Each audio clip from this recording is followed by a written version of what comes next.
Magandang buhay! Nagising ako ngayong araw bandang 10:00 ng umaga. O 'di ba?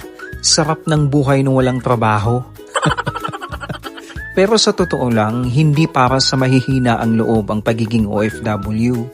Dahil darating ka talaga sa puntong masusubok ang pananampalataya at tibay ng loob mo.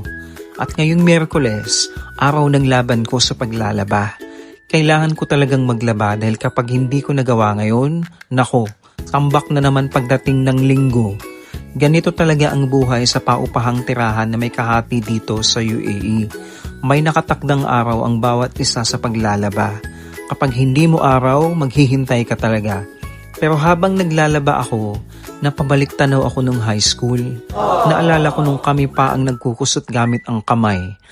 At ako pa ang nakatalaga nun sa bahay, nako. Puro paltos ang kamay ko talaga nun.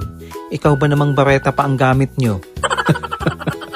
Wala pa kaming washing machine. Saka yung gamit pampaputi ng damit ay yung perla. O 'di ba? Meron pa kaya nun ngayon? Ako si Will na nagsasabing, huwag mong ikahiya ang mga simpleng gawaing bumuo sa'yo. Dahil ang taong marunong magsimula sa hirap, siya rin ang tunay na marunong magpahalaga sa ginhawa.